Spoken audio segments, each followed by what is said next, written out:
Hello aunty. नमस्ते aunty. कैसी हो आंटी? कौन हो तुम लोग?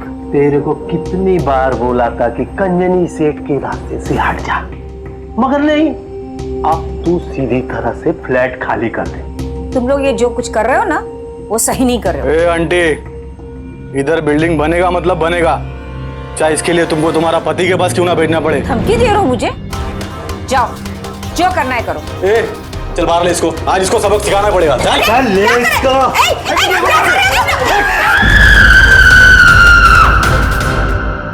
आखिर ये वृद्ध महिला कौन थी जिसके साथ इतनी बदसलूकी की जा रही थी? आखिर उसके फ्लैट में ऐसी क्या खास बात थी कि जिसको खाली करने के लिए इतना जोर दिया जा रहा था?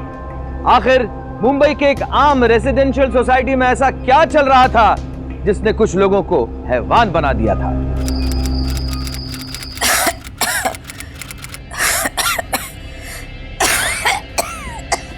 अगं अंजली, काय झालं?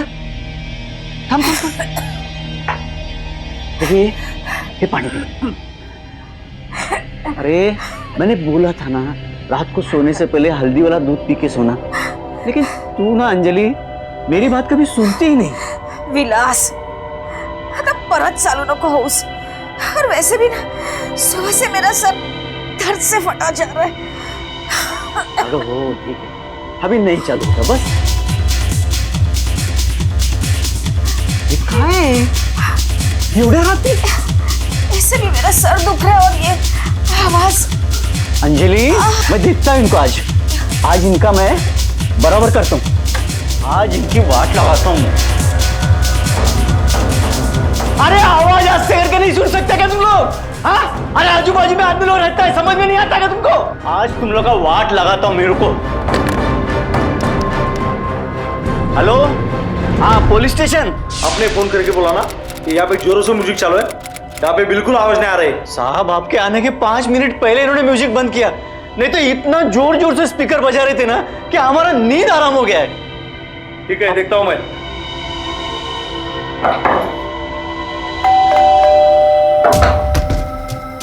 भाई साहब, आपने यहाँ पे म्यूजिक की आवाज सुनी? म्यूजिक? हाँ.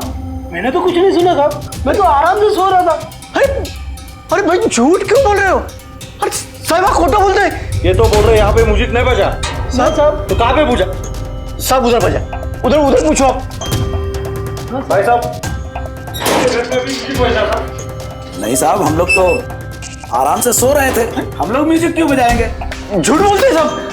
अरे ये बुढ़ा सटिया गया है. हाँ साहब, ये बुढ़ा सटिया गया है. ये रोज कोई ना कोई कंप्लेन करता है, कभी बिजली के लिए कभी पानी के लिए. इसका रोज का किच-किच है. नहीं साहब खोटा बोलते हैं, झूठ बोल रहे हैं. सब मिले ले सब. चुप, इस बार छोड़ देता हूँ. अगले टाइम झूठी कंप्लेंट की ना तो अंदर कर दूंगा. चल घर में जा, जाके सो जा.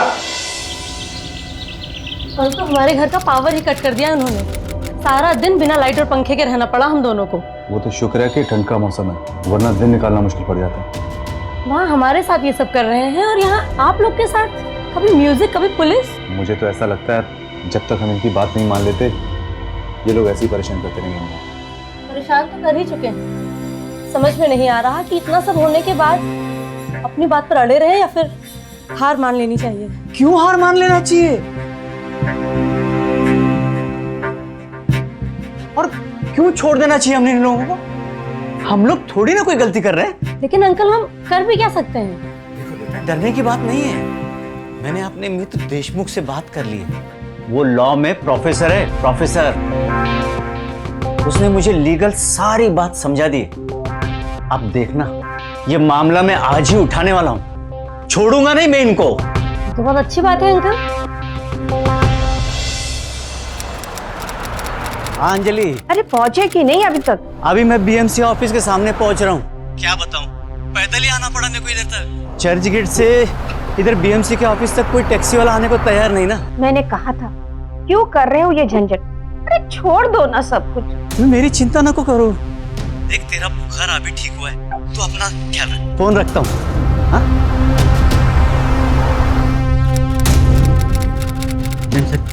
ये कंप्लेंट करने का था मेरे को. कंप्लेंट करने का था मेरे को.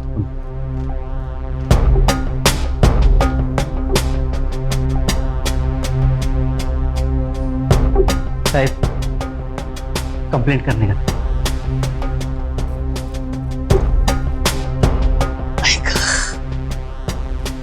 साहब वो हमको हमारा इंद्रलोक सोसाइटी और कंजानी बिल्डर्स के खिलाफ कंप्लेंट करने गए आपके पास। क्या क्या उन लोगों ने आपके साथ? उन लोगों ने हमारा घर खाली करवाने के लिए हमारा जीना मुश्किल कर दिया है। वो हमारा बिल्डिंग रीडेवलपमेंट में गया है ना, लेकिन हमारा जूना घर के बदले में वो जो हमको घर दे रहा है ना, वो उसका आधापन नहीं है और भावपन बिल्कुल कम दे रहा है। ऐसा कैसा में घर छोड़ के जाएगा और वो छोटे से घर में जाके रहेगा उधर, वो भी 3 साल के लिए। और इधर नहीं साहब, वो बहुत दूर दे रहा है। हमने मना किया, हम बोला हम नहीं जाएगा। अब वो बिल्डर हमारे सोसाइटी वालों के साथ मिलकर परेशान करके रख दिया है ताकि हम परेशान होके वो घर छोड़ के उधर से चला जाए। साहब वो जो बिल्डर है ना, वो भी कोई अच्छा आदमी नहीं लग रहा है साहब। वो बोलता है उधर 32 माले का बिल्डिंग बनाएगा।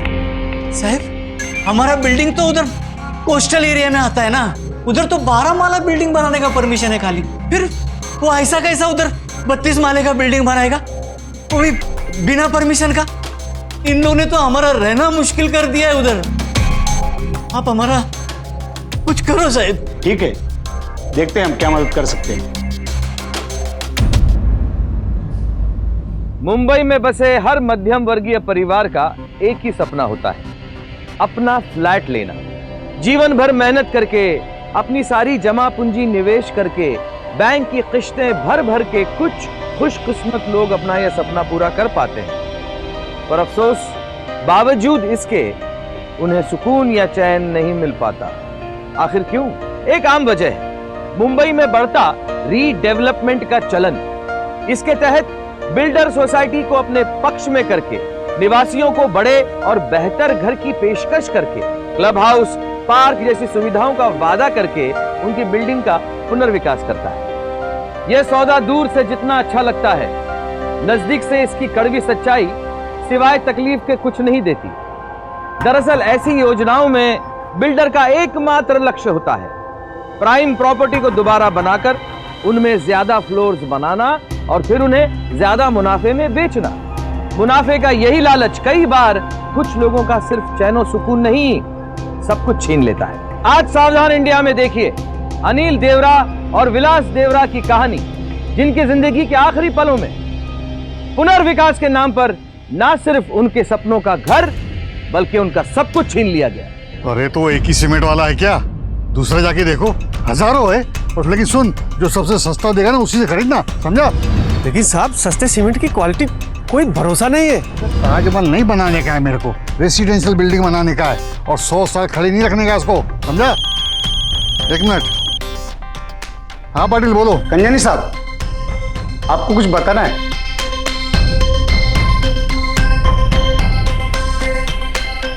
मुंबई के कई प्रसिद्ध बिल्डर्स का यह खुद मानना है कि नए प्लॉट में बिल्डिंग निर्माण करने से ज्यादा मुनाफा रीडेवलपमेंट में है।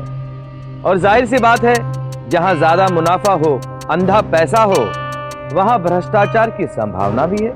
बीएमसी के जारी किए गए अधिनियमों के अनुसार किसी भी रीडेवलपमेंट प्रोजेक्ट को अप्रूव करने के लिए बिल्डर को 40 से 50 मापदंडों पर खरा उतरना पड़ता है। इन्हें कहा जाता है IOD, यानी इंटीमेशन ऑफ डिसअप्रूवल कंडीशंस। इस प्रक्रिया में कम से कम 2 साल लग जाते हैं, तब कहीं जाकर बीएमसी से रीडेवलपमेंट के लिए अनुमति मिलती है।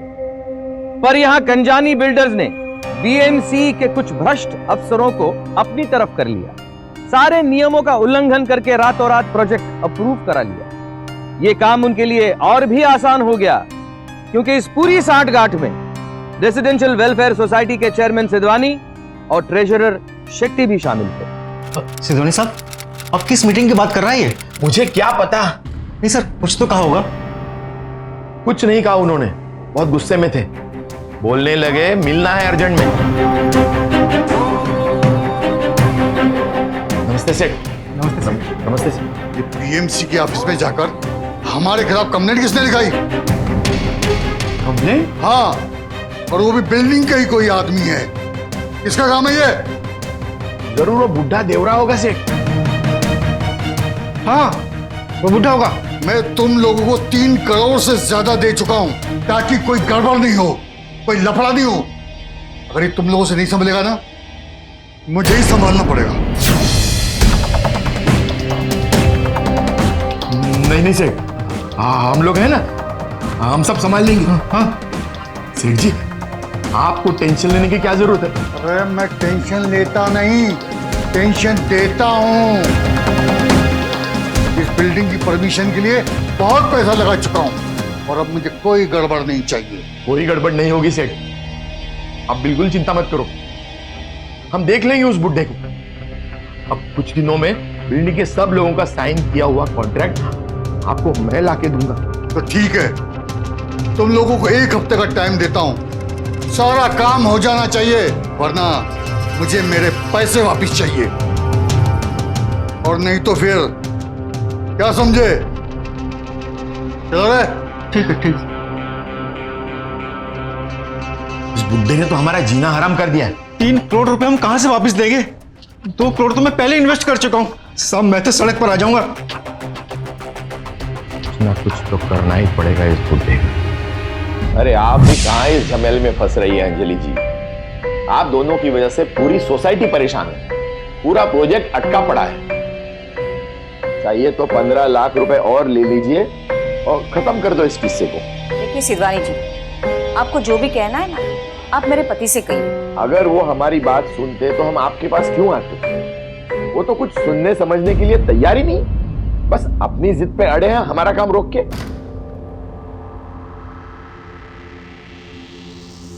ये क्या है?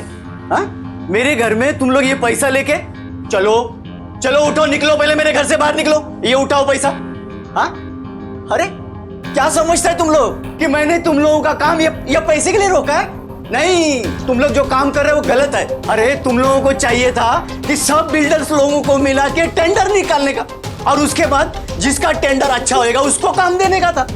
अरे ये कंजानी बिल्डर, अरे ये ठग रहा है, हम लोगों को ठग रहा है। देवरा साहब, कभी तो आप ये कहते हो कि आप ये पैसे के लिए नहीं कर रहे हो, और कभी भावतोल की बात कर रहे हो।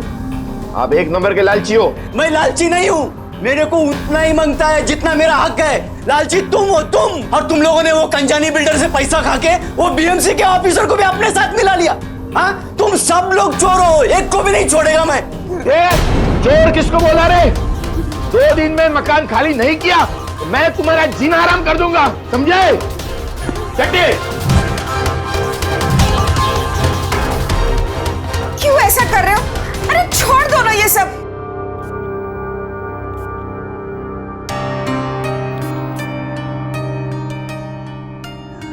अगर अंजलि, ऐसे कैसे छोड़ दूं मैं अपना घर? देखो विलास, ये घर मुझे भी चाहिए, मगर तुम्हारी ये हालत करके नहीं। मेरी चिंता मत कर, मैं ठीक हूँ। तुम बैठो, मैं तुम्हारे लिए पानी लेके आती हूँ।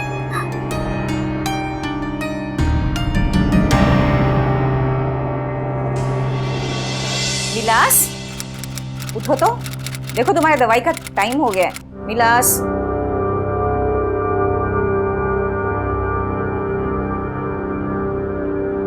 ये ले विलास।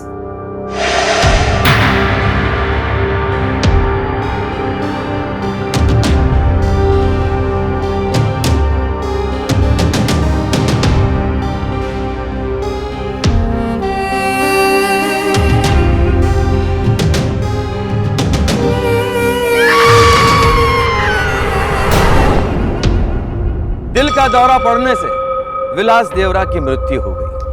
सच्चाई और ईमानदारी की एक आवाज हमेशा के लिए खामोश हो गई। सवाल यह उठता है कि इस मौत का जिम्मेदार कौन था? सीधे तरीके से सिद्धवानी को कटघरे में खड़ा नहीं किया जा सकता था, मगर एक बात तो जाहिर थी कि विलास देवरा की इस अकस्मात मृत्यु के पीछे वही मानसिक दबाव था जिसका जिम्मेदार था सिद्धवानी। विलास देवरा की मौत होते ही अंजलि देवरा ने अपनी जिंदगी का एकमात्र सहारा खो दिया। जीवन की सांझ में व्हील चेयर पर कटेगी उनकी जिंदगी। इस सब के बावजूद क्या सोसाइटी अब उन पर अपना प्रेशर कम करेगी या हालात और भी ज्यादा बिगड़ जाएंगे?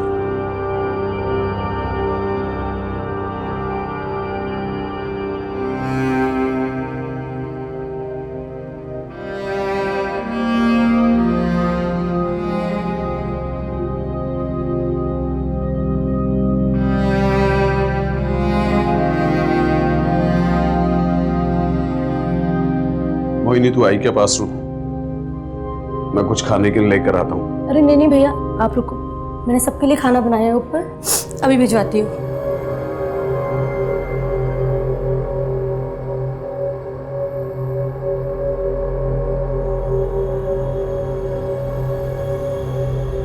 तुम हिम्मत नहीं हारना अंजलि, विलास भाई का काम अभी तक हुआ नहीं।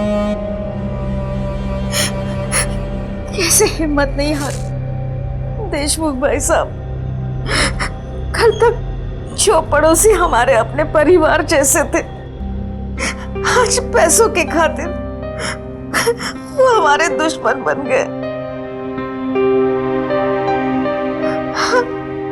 अभी तुम्हारे बाबा को उन्होंने मार दिया।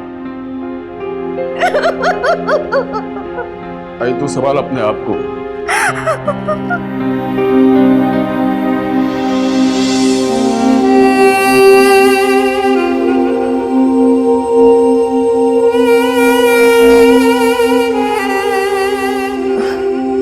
लो आई, दवाई खा लो। नहीं चाहिए मुझे दवा। आई मैं तो बोलता हूँ कि छोड़ दे ये घर, तो मेरे साथ पूना चल बस। नहीं, अभी तुम्हारे बाबा को ये पैसे चाहिए थे ताकि पूना में तुम खुद का घर ले सको।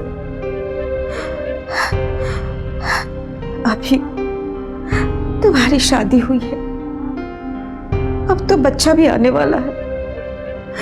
ऐसे कब तक तुम भाड़े के घर में रहोगे? आई तू मेरी चिंता मत कराई, मैं संभाल लेगा अपने आप को। घर दे दो उन लोगों को।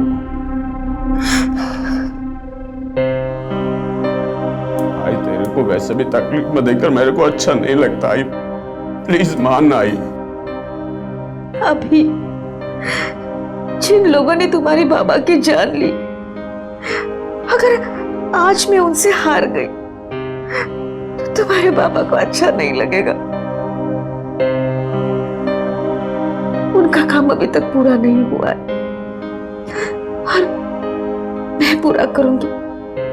हाँ, तुम्हारे बाबा का काम मैं पूरा करूंगी। तुझे मेरी चिंता मत कर।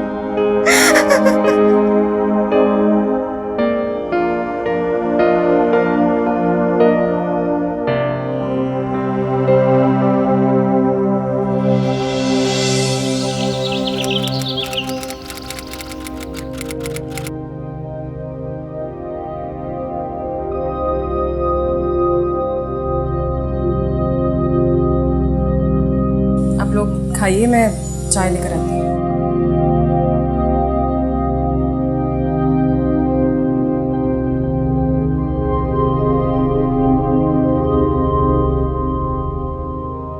एक मिनट आई, बॉस का call. Yes sir. Sir please try to understand sir. मेरी माँ यहाँ बिल्कुल अकेली सर, और उनको यहाँ देखने वाला कोई भी नहीं। ऐसे में I have to be with her sir. मुझे सिर्फ कुछ दिनों के लिए अपनी लीव एक्सटेंड करनी है सर। सॉरी अभिषेक, मैं समझता हूँ पर मैं कुछ नहीं कर सकता। मैं तुम्हें ऑलरेडी 6 दिन की छुट्टी दे चुका हूँ। परसों तक ऑफिस में आ जाओ, ठीक है? रखता हूँ सर।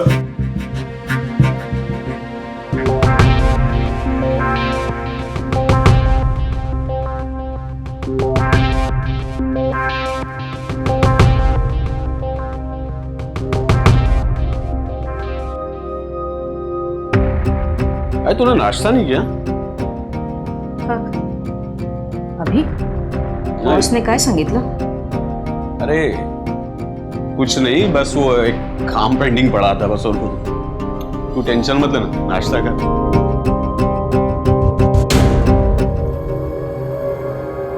उनके घर में एक बूंद भी पानी नहीं आना चाहिए, समझे? जल्दी करो। क्या हो गया शेट्टी? हो गया बिजली का काम। अरे फोन चार्ज क्यों नहीं हो रहा? लाइट चली गई क्या? मैं बाहर जाकर देखता हूँ जरा। मैम साहब, पानी चला गया, कपड़ा बर्तन कैसे करूंगी? पानी चला गया? अरे अभी बिजली फिर पानी, ये सब हो क्या रहा है? हो नहीं रहा है, कर रहा है सिद्धवानी, ये सब वो जानबूझकर कर रहा है ताकि मैं इस घर को खाली करूं, इसीलिए परेशान कर रहा है। जाऊन सांग त्याला, मैं ये घर खाली नहीं करूंगी, कभी नहीं। सिद्धवानी जी, अचानक घर की बिजली और पानी दोनों चले गए। प्लीज चलकर जरा देखिए कि प्रॉब्लम क्या है। मुझे और कोई काम नहीं है क्या? तुम्हारी प्रॉब्लम है, तुम देखो। क्या मतलब हमारी प्रॉब्लम है? बिल्डिंग के मेंटेनेंस इंचार्ज आप हैं, ये काम आपका है ना? इतने सालों से आप हमारे पड़ोसी और आप मुझसे इस तरीके से बात कर रहे हैं। देखो अभिषेक, मुझे तुमसे, अंजलि जी से या तुम्हारी प्रॉब्लम से कुछ भी लेना देना नहीं। क्या मतलब? मैंने पहले ही प्यार से समझाया था कि पैसे ले लो और घर खाली करो, तुम सबके लिए अच्छा रहेगा। आगे कुछ भी हो सकता है।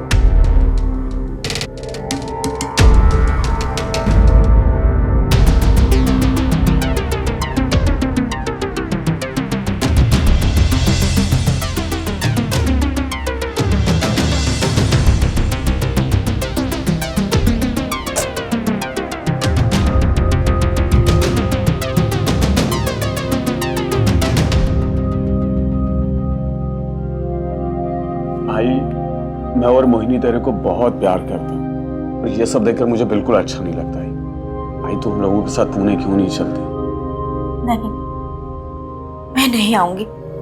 आई तो समझने की कोशिश करना, ये लोग बहुत खतरनाक हैं। जब तक ये रीडेवलपमेंट का काम नहीं हो जाता तब तक ये लोग चुप नहीं बैठेंगे और तुझे ऐसे ही परेशान करते रहेंगे।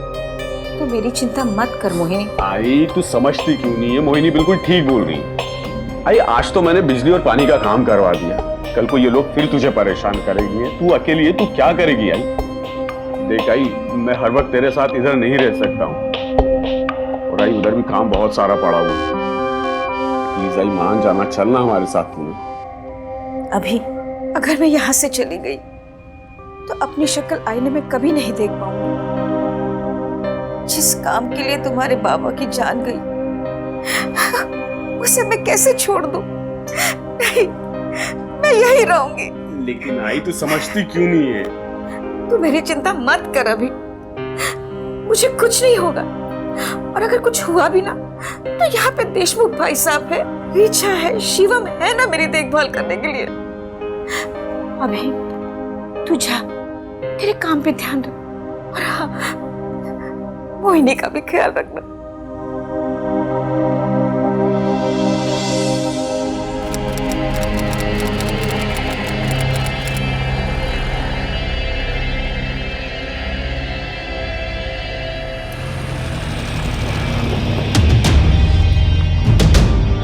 सोसाइटी के कई निवासियों की तरह अभिषेक देवरा ने सिद्धवानी की धमकी को नजरअंदाज करके बहुत बड़ी गलती की। हम आपको आगाह करना चाहते हैं कि इस तरह का मेंटल टॉर्चर, उत्पीड़ित करना, जोर जबरदस्ती करना कानूनी जुर्म है। काश वो लोग सोसाइटी के खिलाफ पुलिस में शिकायत दर्ज करते तो मुंबई पुलिस के द्वारा न सिर्फ उन्हें सुरक्षा मिलती बल्कि इस मामले में पूरी जांच पड़ताल होती, सारे लोगों के कच्चे चिट्ठे खुलकर सामने आते। अफसोस, अंजलि देवरा और उनके बेटे अभी दोनों ने इसमें से कुछ नहीं किया। अंजलि देवरा के बेटे और बहू दोनों पुणे के लिए रवाना हो गए। अंजलि देवरा अब अपने फ्लैट में अकेली रह गई, वही फ्लैट जिसे खाली कराने के लिए सिद्धवानी अब किसी भी हद तक गिरने के लिए तैयार था। वॉचमैन, जरा ऊपर आना। ए वॉचमैन, इधर आ। तू बिल्डिंग का वॉचमैन है कि देवरा मैडम का सेक्रेटरी? अगली बार उनके काम के लिए गया ना तो बिल्डिंग और नौकरी दोनों से निकाल दूंगा। चल जा। मैं कल से काम पे नहीं आने वाली हूँ, मुझे दूसरी जगह पे अच्छी पगार वाली नौकरी मिल गई है। किसके पास? वो सेठी मैडम है ना, उनके यहाँ। मैम साहब, मेरा हिसाब करके रखना, कल आके पैसे लेके जाऊंगी, ठीक है? अब मैं चलती हूँ।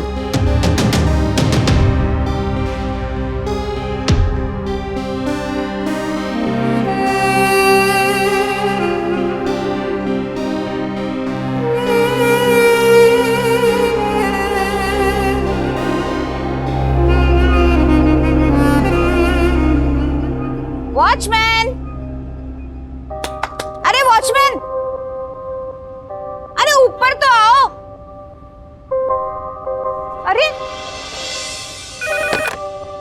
हेलो, मैं इंद्रलोक सोसाइटी से अंजलि देवरा बोल रही हूँ। मुझे अपनी दवाइयाँ मंगवानी थी, क्या आप उसे घर पे भेज सकते हैं? हाँ मैडम, अभी भिजवाता हूँ। अरे 1 घंटा हो गया, अभी तक नहीं आया। हेलो, मैं अंजलि देवरा बोल रही हूँ। आपने अभी तक मेरी दवाइयाँ नहीं भेजी। भिजवाई थी अंजलि मैडम, लेकिन आपके सोसाइटी वालों ने अंदर आने नहीं दिया लड़के को। क्या? बोले सोसाइटी में डिलीवरी अलाउड नहीं है।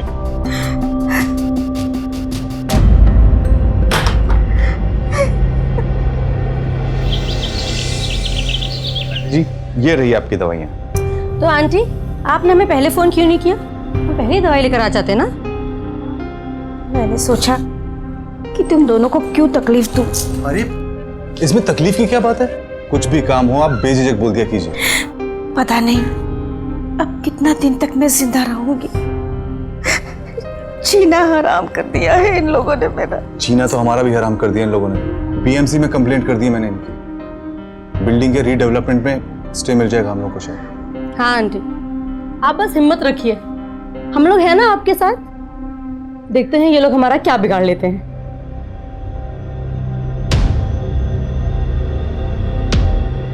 हाय, कशिश है तू? तेरे को कोई तकलीफ हो तो बोलना आई, मैं उधर पक्का आने की कोशिश करेगा ही। अरे नहीं अभी, मैं बिल्कुल ठीक हूँ। बस तू अपने काम पे ध्यान दे। तेरी बहुत चिंता होती आई हम दोनों को। काश मैं और मोहिनी तेरे साथ रह पाते आई। और इधर इतना काम है ना आई कि हम दोनों को घर आते आते रात के 10-11 बज जाते। पर आई तू चिंता मत कर, मैं इस सैटरडे को पक्का उधर आने का कोशिश करेगा। मैं समझ सकती हूँ अभी, पर तू मेरी चिंता मत कर। देखो, मुझसे ज्यादा तुम्हें मोहिनी का ख्याल रखना है, उसको संभाल तू भी अपना ध्यान रखना है और कुछ भी हो तो कॉल करना मेरे को। हाँ बरं, ठेवते मी फोन। ओके।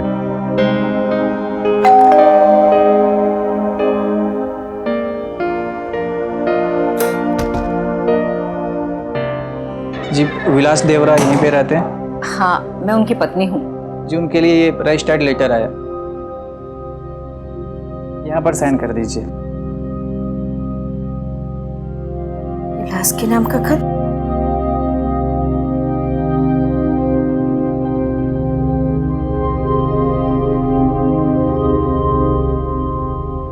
अरे ये तो बहुत अच्छी खबर है। मुझे देशमुख भाई साहब को फोन करना होगा।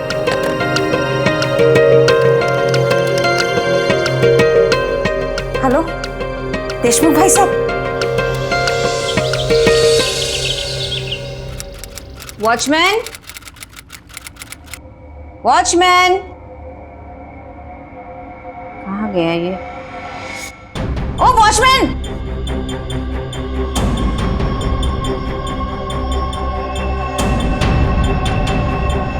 लगता है सिद्धवानी ने इसे भी मना कर दिया, इसीलिए अनसुनी कह के चला गया। हेलो देशमुख भाई साहब, आप अभी कहाँ पर हैं? हाँ, मैं पहुंच चुका हूँ। आप कहाँ हो? लगता है आज मैं वहाँ आ नहीं पाऊंगी। क्यों, क्या हो गया? मैंने वॉचमैन को बहुत आवाजें दी, पर वो अनसुनी करके चला गया। सिद्धवानी ने उसे भी कुछ कहा है। बिल्डिंग की लिफ्ट भी उन्होंने बंद कर दी है, इसीलिए मैं आज नहीं आ पाऊंगी। भाई साहब, कल रात को मैंने आपको वो आरटीआई का लेटर दिया था ना, आप एक काम कीजिए, आप उसे लेकर जो भी आगे की कार्रवाई करनी है उसे पूरी कर दीजिए। आप घबराओ मत, मैं सब संभाल लूंगा। अरे अब तो 1 हफ्ता हो गया मिस्टर सिद्धवानी, और उस बिल्डिंग पर स्टे ऑर्डर लगाने की बात चल रही है। हमने बहुत कोशिश की है ना शेट्टी, पर वो पागल बुड्ढी।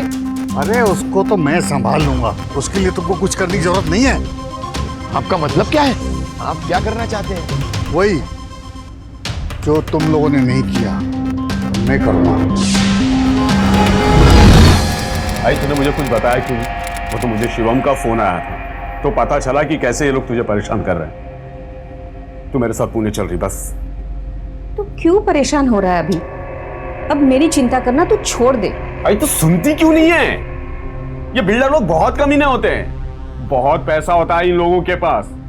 भाई ये कुछ भी कर सकते हैं। तो ठीक है, मैं भी देखती हूँ कि वो क्या करेंगे मेरा। समझो फ्लैट आपका हो गया।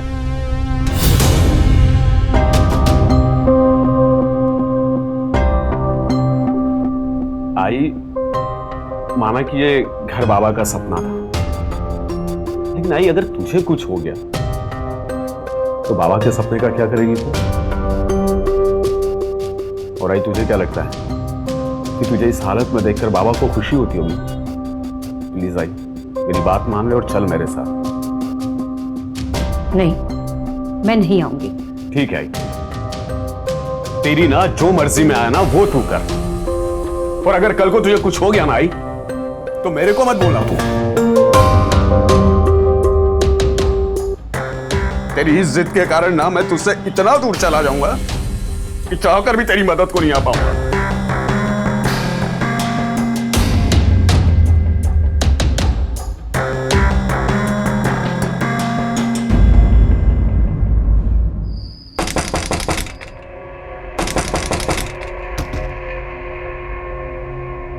Hello aunty. नमस्ते आंटी। कैसी हो आंटी? कौन हो तुम लोग? तेरे को कितनी बार बोला था कि कंजनी सेठ के रास्ते से हट जा, मगर नहीं। अब तू सीधी तरह से फ्लैट खाली कर ले। तुम लोग ये जो कुछ कर रहे हो ना, वो सही नहीं कर रहे हो। आंटी, इधर बिल्डिंग बनेगा मतलब बनेगा, चाहे इसके लिए तुमको तुम्हारा पति के पास क्यों ना भेजना पड़े। धमकी दे रहे हो मुझे? जाओ, जो करना है करो। चल बाहर ले इसको, आज इसको सबक सिखाना पड़ेगा। चल ये इसको।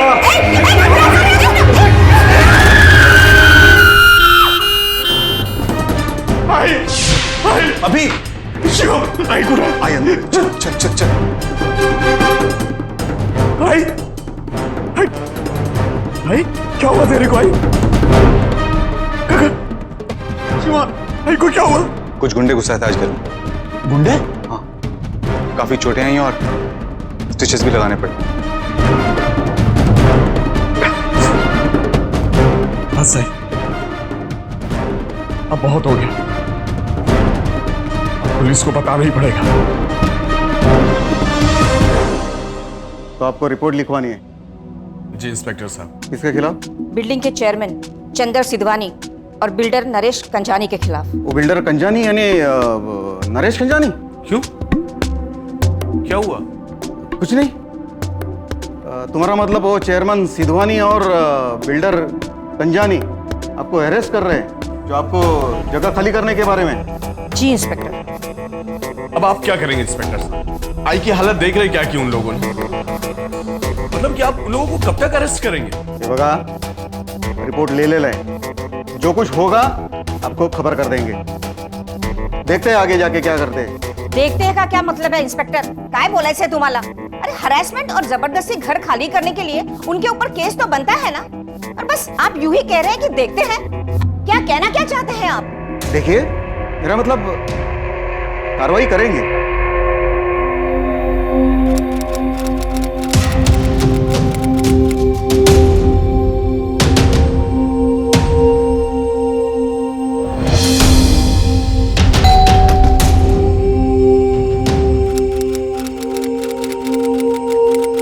ले लीजिए। ये क्या इंस्पेक्टर साहब? ये आपको घर खाली करना पड़ेगा मिसेस देवरा, ऊपर से ऑर्डर से। हमें घर खाली करना पड़ेगा? मतलब ये आप क्या कह रहे हैं? हम ही ने तो केस किया था कि हमें इस घर से जबरदस्ती निकाला जा रहा है, और आप हम ही को हमारे घर से निकल जाने की नोटिस दे रहे हैं। बिल्डर कंजानी मंत्री जी का रिश्तेदार है, हमारे ऊपर बहुत प्रेशर है। मैं आपके भलाई के लिए कह रहा हूँ, मेरी बात मान लीजिए और ये घर छोड़कर आप चले जाइए, वरना मैं इसके आगे कुछ नहीं कर पाऊंगा।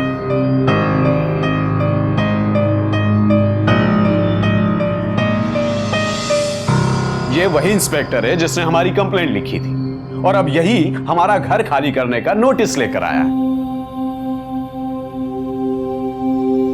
मुझे आई की बात बिल्कुल ठीक लगती है काका। हमें कोई एक ऐसा इंसान चाहिए जो लोगों तक हमारी बात पहुंचा सके, ताकि लोगों को चंदर सिद्धवानी और नरेश कंजानी जैसे लोगों की असलियत पता चल सके। वो तो है।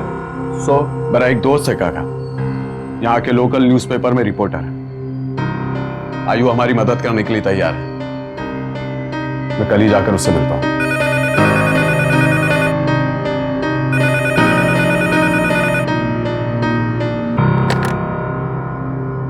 हेलो, अंजलि देवरा बोल रही है?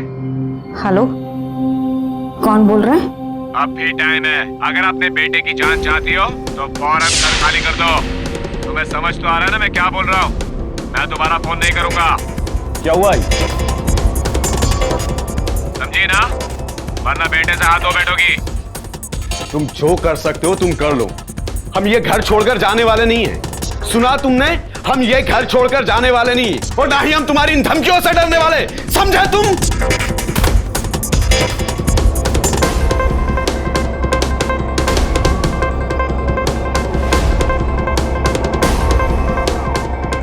घबरा मत आई। कहीं तुझे कुछ हो गया तो? आई तू चिंता मत कर। नहीं अभी उन्होंने तो तुम्हारे बाबा को कहीं इस लड़ाई की वजह से तुम्हें कुछ हो गया तो?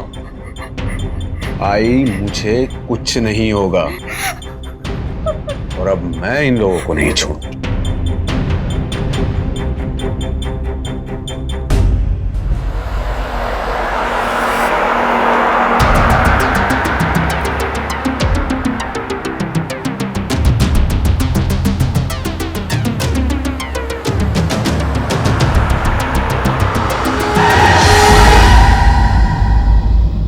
यार रोड तो कम से कम देख के क्रॉस किया कर। कुछ नहीं यार, वो फोन पर बात कर रहा था तो ध्यान नहीं दिया। ये बता कुछ सोचा उस बारे में जो मैंने तुझे बोला था? हाँ, और तुझे अब तक ये तो पता पड़ गया होगा कि वो लोग कुछ भी कर सकते हैं। सोच ले, तू फिर भी उनके खिलाफ जाना चाहता है? हाँ राजेश, अब बस यार, बस कैसे भी कर एक आर्टिकल छाप दे अपने इस न्यूज़पेपर में, ताकि इस केस को मजबूत करने के लिए एटलीस्ट कुछ तो हेल्प मिले। प्लीज राजेश, सिर्फ एक आर्टिकल। देख यार अभी मैं स्पोर्ट डिपार्टमेंट से हूँ, मैं तो ये नहीं कर सकता, लेकिन तेरे लिए क्राइम वालों से बात करता हूँ, शायद वो लोग तेरी कुछ हेल्प करें। तेरे पास डॉक्यूमेंट तो है ना? हाँ लाया हूँ। ये आरटीआई और ये घर खाली करने का नोटिस। That's great.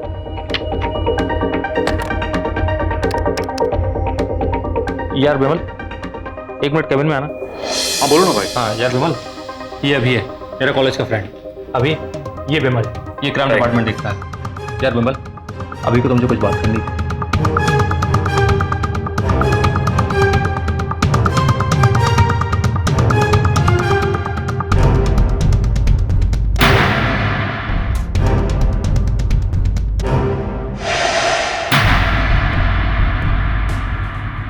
आई आई लवकर ये काय झालं रे अभी? कशाला ओरडतोयस? बघ काय है? फ्रंट पेज पर न्यूज छपा है आई। अब देखना कुछ ना कुछ होगा। हाँ अभी जरूर होगा, मेरा मन कहता है।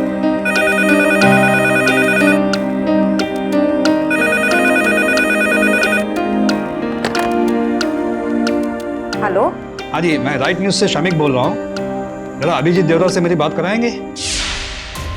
कितने सालों से हम यहाँ अपने बच्चों के साथ रहते आए हैं, हमारी पूरी जिंदगी गुजर गई। हमने अपने एक बड़े परिवार की तरह सुख दुख बांटे, और आज वही पड़ोसी कुछ पैसों के खातिर हमें अपने बिल्डिंग से, हमारे घर से हमें बेदखल करना चाहते हैं। इस बिल्डिंग का चेयरमैन, ट्रेजरर और बिल्डर ने तो हमारा जीना मुश्किल कर दिया है। उन्होंने इस तरह से परेशान करना शुरू कर दिया कि मेरे पति को अपनी जान गंवानी पड़ी। आई बिल्कुल ठीक कह रही है। ये कंजानी बिल्डर, एक तो इसको पहले गलत तरीके से चुनकर ये कॉन्ट्रैक्ट दिया गया। जहां 12 माले की परमिशन है वहां 32 माले की बिल्डिंग बनाने की बातें हो रही। हमारी तरह जिनके पास 2 BHK के, उनको 1 BHK का दिया जाए। क्यों? क्योंकि सभी को वही मिल रहा है, वो भी बाजार भाव से कम रेट पर। और ऊपर से इन लोगों का कहना है कि लेना है तो लो, नहीं तो सड़क पर रहो। अब आप ही लोग बताइए कि ये कहाँ की जोर जबरदस्ती। पहले तो पानी और लाइट बंद करते थे, अब तो जान से मार डालने की धमकी दे रहे हैं। कहते हैं कि तुम निकल जाओ वरना ठीक नहीं होगा। कंजानी और सिद्धवानी अगर पैसों के लिए हमें इस घर से निकाल देंगे तो हम कहाँ चले जाएंगे? पानी जब आम आदमी के सर से ऊपर चला जाता है, तब जनतंत्र में उसके पास सिर्फ एक ही सहारा बचता है, जनता तक अपनी आवाज पहुंचाना। इसी तरह कंजानी जैसे भ्रष्ट और ताकतवर लोग दुनिया भर के सामने बेनकाब हो जाते हैं। और अभी जैसे आम आदमी की आवाज से आवाज मिलाकर हर नागरिक इंसाफ की मांग करता है, आज लोकतंत्र के सशक्त माध्यम के द्वारा, मीडिया के द्वारा अभी ने अपनी आवाज जनता तक पहुंचाई और अब बारी थी अपराधियों के कटघरे में खड़े होने की। याद है ना, याद मत गाड़ी मत। मैंने आपसे कहा था मत पड़िए इस लफड़े में। अब मेरा क्या होगा, चिंटू का क्या होगा? मुबारक हो Mrs Devra. Thank you inspector. जब कोर्ट की डेट होगी तभी गंजानी के खिलाफ गवाही देने के लिए कोर्ट में हाजिर रहना पड़ेगा। Sure inspector. और मिसेस देवरा, आपने तो वाकई साबित कर दिया कि अगर हिम्मत हो तो पैसे की ताकत को भी तोड़ा जा सकता है। हमें माफ कर दीजिए, हमने आपके साथ बहुत बुरा किया। हमने अपने मतलब के लिए आपको बहुत दुख दिया। अंजलि ताई, हमें माफ कर दीजिए। अरे नहीं नहीं, मैंने आप सभी लोगों को मेरा एक परिवार जैसा माना है और परिवार में छोटों को तो हमेशा बड़े माफ करते ही है ना। मुझे आप लोगों से कोई शिकायत नहीं है। देखा ही, तू जीत गई, बाबा जीत गए। मुंबई भारत की आर्थिक राजधानी, जहां बड़े बड़े व्यापारी, उद्योगपति और बिल्डर्स रहते हैं। मुंबई स्टॉक एक्सचेंज में हर रोज लाखों करोड़ों के शेयर्स बेचे और खरीदे जाते हैं, पर कहीं इस खरीद फरोख, नफे नुकसान के बीच हमने इंसान की कीमत लगाना तो नहीं शुरू कर दिया। रीडेवलपमेंट के पीछे छुपी इन्हीं बातों से ऐसा ही एक घिनौना सच सामने आया। गौरतलब बात यह है कि अगर रीडेवलपमेंट सही तरीके से हो तो बिल्डर को और वहां रहने वाले निवासियों को बराबर लाभ होता है, पर अगर बिल्डर इतना लालची हो जाए कि वो निवासियों का हित ही भूल जाए तो हमें ऐसे पुनर्निर्माण पर अंकुश लगाना होगा। याद रखिए, आप सिर्फ सोसाइटी के कार्य प्रणाली पर निर्भर नहीं रह सकते। आपको सोसाइटी मीटिंग्स में सवाल करने होंगे। बीएमसी के बनाए हुए कानूनों को लेकर आपको जागरूक रहना होगा।